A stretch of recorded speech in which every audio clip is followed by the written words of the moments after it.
Now it's on to Freo, who had a disappointing finish to their season but gained exciting additions in the off-season. But will that be enough to avoid making the same mistakes as last year? My name's Woody and this is Wooden Spoon Data with the 18th best AFL content on YouTube, and in today's video we'll be taking a look back at Freo's best 22 in 2024 to see where they excelled and where they could still improve. We can also add the players acquired over the off-season to determine what sort of changes the Dockers might see in 2025 and if that would be enough to get them back to being a contending top 4 side. To do this, I've made a simple spreadsheet to compare Fremantle's players against an average player in the same position. We can also compare each player against an average top 4 player in the same position over the last 5 years. I have taken some liberties to include best 22 players in the 2024 lineup who missed large chunks of the season through injury, but I've tried to have minor influence. So basically, I've taken every stat and every position and then compared stats between an average player in a given position and a top 4 player in the same position from the last 5 years to determine what stats are important for each position. Positions! For example, Luke Jackson had 32 out of 51 important stats above the average key forward this past year. But that drops to 26 out of 51 if we were to raise the average to that of a top 4 key forward over the last 5 years. The average key forward had 1.52 inside 50s per match last year, Jackson had 2 and therefore was more than the average 2024 key forward. But if we compare him to a top 4 key forward over the last 5 years, where the average has been 1.24, he is lower than an average top 4 key forward. Make sense? Good. Good. Good? Okay, good, great. So we did that for every position and every stat we deemed important for each position. Finally, once we determined the best 22 Freo could field from this last year and this coming, we can compare the players selected as a whole against the average production from a top 4 side over the last few years. So let's start with defence. Fremantle's key defenders in 2024 were Alex Pearce with 15 matches, Brennan Cox played 9, Joshua Draper managed 20, while Hugh Davis and Oscar McDonald only played 2 and 1 match respectively. With a total of 47 matches played across all their key defenders, we can divide by the 23 games available and determine the Dockers average and prefer 2.04 key position defenders per match. Freo did not add a key defender with AFL experience to their list this offseason, nor did they draft one. Looking at above average numbers, there were 2 clear leaders in Pearce and Cox, so we'll have them in both years' lineups. But do we look at a third tall role? I've said it in other videos, but when structuring a team, I mostly consider the preferred average for that role. In this case, because it's obvious, I will only go for 2 key defenders, but I have seen some suggestions Draper may be looking to play on smaller forwards, and I don't mind that idea. Keen-eyed viewers may have noticed Draper's top 4 numbers actually went up against his 2024 above average numbers. I've said it in other team videos, so go back and watch them to see more stats like this, but there are certain statistics where a top 4 player from the last few years has technically worse numbers than an average player in the same role from this past year. In this instance, Draper averaged 0.75 crumbs, which was exactly the same as an average 2024 key defender. And because we want our players to be better, he didn't get a point. Whereas a top 4 key defender over the last few years only averaged 0.58, so he did manage to get a point there. He also averaged 1.95 loose ball gets, which was 0.13 less than an average 2024 key defender, but a top 4 key defender averaged 1.56, so again he gets a point there. With that in mind, Draper will probably play quite a few games this year too, so let's add him when looking at some of the most important stats for key defenders. But when we get to the overall defensive stats in a moment, he won't be included in those numbers, so keep that in mind. As is customary, let's start with the positives. Everyone is ahead of target for disposals per turnover, and then the 2 that are actually selected are also ahead of target for intercept marks. While there are some stats where all 3 are behind, such as 1%ers, pressure acts, and spoils, should Draper continue to develop, I don't see this being a major issue, particularly if the rest of the defenders are doing their job. So let's have a look at the medium defenders before looking at the defensive unit as a whole. There was 3 standouts for this role in Ryan, Clark, and Chapman. Aish probably gets the 4th role fairly comfortably, but should we only go with 4 medium defenders or add 1 more? Well, the average was pretty clear with 5 or more, so who do we pick? If we look at games played, Walker probably gets the nod, but above average numbers suggest Wagner or Hughes might be the better option. So let's have a look at top 4 numbers and the overall sums before deciding. When looking at top 4 averages, Walker is equal with Hughes, but both are behind Wagner, and this translates to the sum of important stats at the end of everything. So with that, we'll give the final medium defensive role on the bench to Wagner. And considering there are no more changes to this lineup, let's look at the medium defensive chart before looking at the defensive output as a whole. Starting with the positives, in 2024, everyone was above target for handball receives, and everybody besides Wagner is near enough for intercept marks and score launches. Where I'm more worried is ground ball gets, tackles, and 1%ers, where only Clark is ahead of target. This suggests that if the ball does get to ground in a contest, that they would struggle against more quality small forwards. So let's look at the overall output to see if this is an area of concern or not. And overall metrics suggest the same. While total and intercept marks are ahead of target, contested marks and overall intercept possessions are slightly behind. And when ground ball gets, tackles, 1%ers, and pressure acts are all also behind target, it lends credence to the thought that when the ball is in dispute on the ground, that is when Fremantle's defense is at their most vulnerable. But to be fair, I'm mostly focusing on areas to improve due to not making the finals. So in 2024, the sum of the Dockers' defensive output had 26 out of 37 important defensive stats above that of a top 4 defense. Like a few other sides we've reviewed, I think Fremantle is somewhat overusing the ball in defense, but unlike the other sides we've discussed with this problem, it doesn't seem to be leading to significant turnovers, oppositional inside 50s, or then points against. However, I do think it is stifling their offense by reducing their overall inside 50 opportunities, so let's see if the mids are doing enough when they get the ball. Last year, Andrew Brayshaw, Caleb Sarong, Hayden Young, Jeremy Sharp, Nat Fife, Jaeger O'Meara, and Matthew Johnson all played over 19 games, with Nathan O'Driscoll just playing the 2. The Dockers added youngster Murphy Reid to their midfield stocks with pick 17 in the national draft, and also picked up former Geelong and Port Adelaide midfielder Quinton Narkle via the SPP this offseason. With a total of 157 matches played across all their midfielders this past year, dividing by 23, we can determine Freo average and prefer 6.83 midfielders per match. When looking at basic numbers, there were 3 clear leaders in Brayshaw, Sarong, and Young. The next 2 best players were Fife and Sharp, so the final starting mids is set, but who else will make the 7 mid spots? And will either of the off-season inclusions make the side in this coming year? Finally, rounding out the 2024 mids, we have O'Meara and Johnson on the bench, but do either of them get dropped for this coming year's side? First off, Narkle just didn't make it. Secondly, we get to the question first-time viewers are no doubt asking, how am I going to project Reid's output if he hasn't played a match yet? Good question. It's been covered more thoroughly in other videos, but I don't have a good way of projecting a player's output from lower levels to AFL level yet, so I'm just taking the first year stats of a player they were compared to prior to the draft. Murphy Reid was compared to both Pendles and Hunter Clark by Zero Hanger. Because Pendles debuted in a time where many of the stats weren't tracked, or at least publicly available, we'll be taking Hunter Clark's stats. Side note, in Clark's first season, we were still missing some of the stats we tracked today, so Reid's scores will be out of 36 rather than 42. Also, because his numbers were better as a mid-medium forward, let's show them too. So that's the mids lineup with no changes between years. Now, I have heard of O'Driscoll taking a wing role, and if that's the case, I'd assume he's playing better than Sharp, Johnson, or maybe O'Meara. So you can consider the overall mid numbers in a moment as like the floor of the best 22. Well, this is my floor. Also, it wasn't until reviewing this script that I realized that Will Brodie didn't even play a game last year, so Freo certainly have some depth in their mids. But let's change the starting mids to their top 4 numbers going forward and look at the charts. So if we look at the players individually, the difference in between their best and average players are stark. Those first 3 mids are ahead of target for disposals, ground ball gets, hitouts gathered, handball receives, centre and total clearances, tackles and score involvements.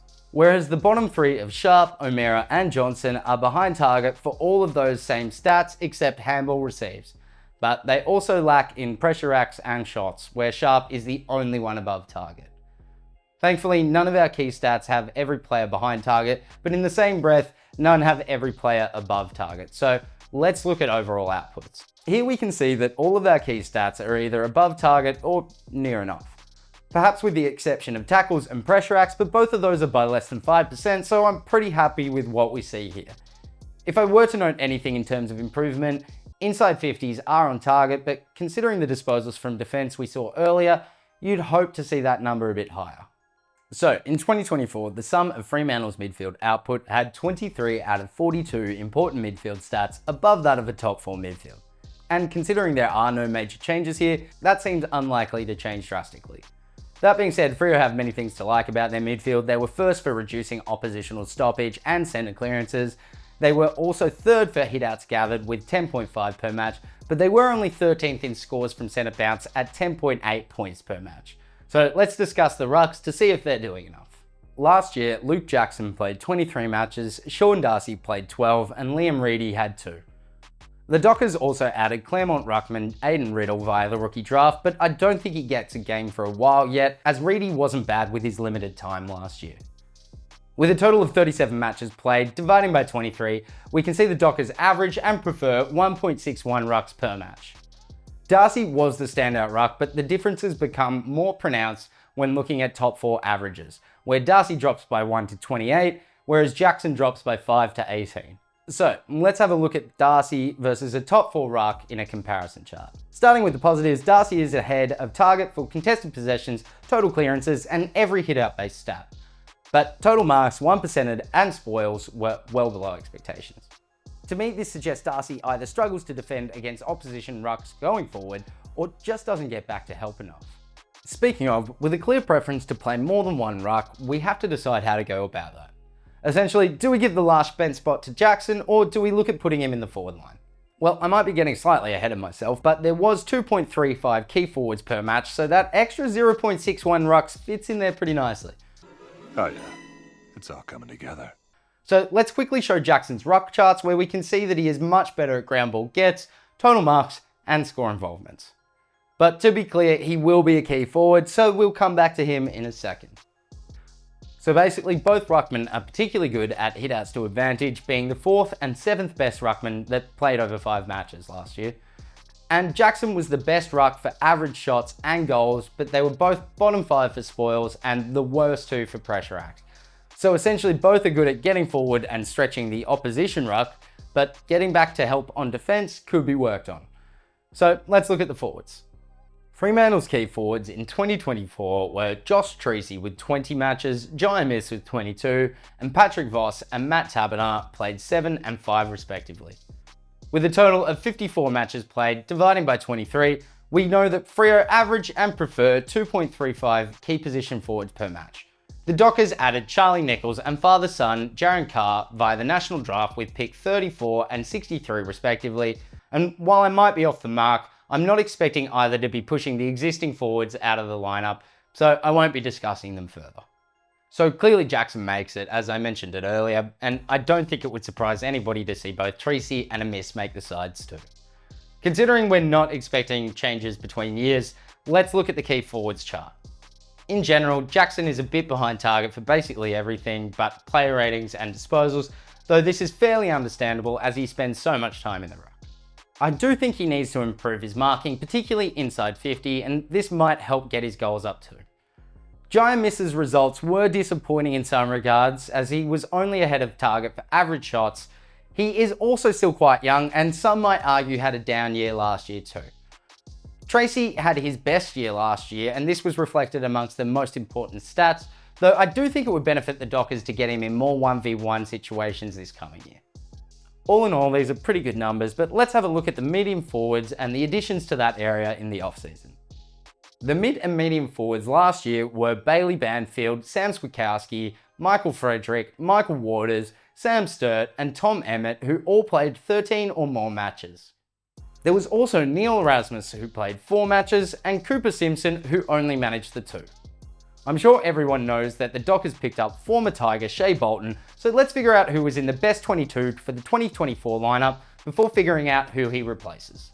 With a total of 111 matches played divided by 23, we can see Fremantle average and prefer 4.83 or roughly 5 mid-medium forwards per match. But considering we're only taking 22 players, we will be taking 4 into each year. There was a standout 3 in this role being Switkowski, Banfield and Sturt, but who gets the final mid-medium forward role in 2024? Well, games played would suggest Frederick, and top 4 averages suggest the same.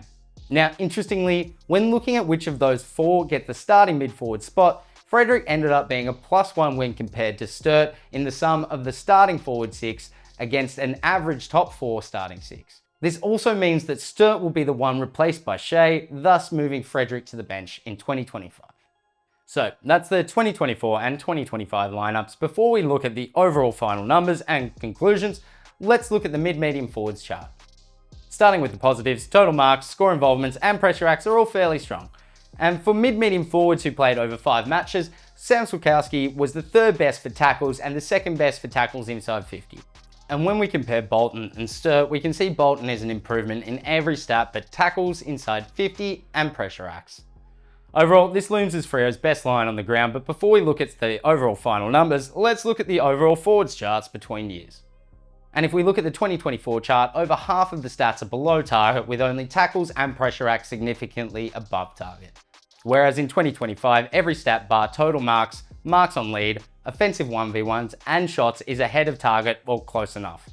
And I think if Freo work on getting more offensive 1v1s, the rest should improve. In 2024, the sum of Fremantle's forward line output had 29 out of 51 important forward stats above that of a top 4 forward line. With this lineup for 2025, the projected sum of the Dockers forward line output would see them with a massive increase to 38 out of 51 important stats above a top 4 forward line. This is the biggest increase to an individual section of the ground from any team that we've reviewed so far. So let's show the final numbers for each line as we reflect upon what we've learned. The Dockers starting 22 projects to have one of the best lineups and depth going into 2025. But before we discuss the overall final number, let's have a quick chat about areas to improve. For defenders, Pearce, Cox, Ryan and Chapman are quite good, and there looks to be growth in that area, with Draper potentially forcing out smaller medium defenders like Aish or Wagner, which also puts more pressure on Walker and Warner to up their game if they want a spot. Should there be injuries to the talls, Draper would be the best for that role. However, Davies and McDonald are there and have AFL experience. I do think there is some overuse of the ball, but it doesn't hurt as much as other teams who do similarly. But Freo were the 4th worst for opposition expected score from set shot, so they can't let their opponent get too many marks inside 50. Thankfully, they were the 4th best for that area. Though I do think this can be improved upon further by making sure the mids are getting back to be the link out of defense, freeing up the defenders to set up defensively. When looking at the mids and rucks, they have many positives, being the 2nd best team in 2024 for hitouts to advantage and stoppage clearances. But they were only 0.2 above the AFL average for centre clearances, and scores from centre bounce only accounted for 10.8 points on average, which was 0.5 behind the AFL average. There seems to be ample backups to the starters too, should their elder statesmen like Fife or O'Meara go down or need a rest, and Reid, Erasmus or Brodie would at least be serviceable in those roles. So I'd say there's 2 things to focus on here. For one, using hitouts to advantage to win the centre bounce and then get it effectively inside 50. And should they lose the bounce, they need to get back and be the outlet for defence. Finally, I did mention it does need to be effective inside 50s. This is because Freo had the 2nd best X score per set shot, whereas they were 2nd last in results from a general shots expected score. The Dockers scoring source was majoritively through turnover, with 47.8 points per match, and the origin of scoring was mostly from the forward half at 39 points. Freo also had the 4th best marks per inside 50 rate at 24.4%, so with below average inside 50s per match, this looms as an area of importance that should improve upon the inclusion of Shai Bolton. In total, we used 70 player stats against a top 4 player in the same role to determine the effectiveness of the 6 different player types we use. We also used player cumulative averages to see if they surpass the expected output of a top 4 defense, midfield, ruck line, and forward line to see if the group might work well together or not. Technically, we can look at all of those 70 important stats across all lines and see how the whole team fares against an average top 4 side. In 2024, the sum of Fremantle's output had 34 out of 70, or roughly 49% of important stats above that of a top 4 side. With this lineup for 2025, the projected sum of the Dockers' output would see them jump to 37 out of 70, or roughly 53% of important stats above a top 4 side. So, as a general, I think Freo are on the up. They have a strong starting line and only added to it in the off-season. They also have reasonable experience across all lines too. I'll do some prediction videos as we get closer to the season, but Wheeler Ratings has them with a 50.9% chance of making the finals and a 23.5% chance of making the top 4. Thank you for watching our assessment of the Dockers 2024 team and what some of the changes they've done in the off-season might bring. My name's Woody and this is Wooden Spoon Data. If you like this video and you wanted to see more data-focused AFL content like this, Click the subscribe button and the notification bell to be kept up to date.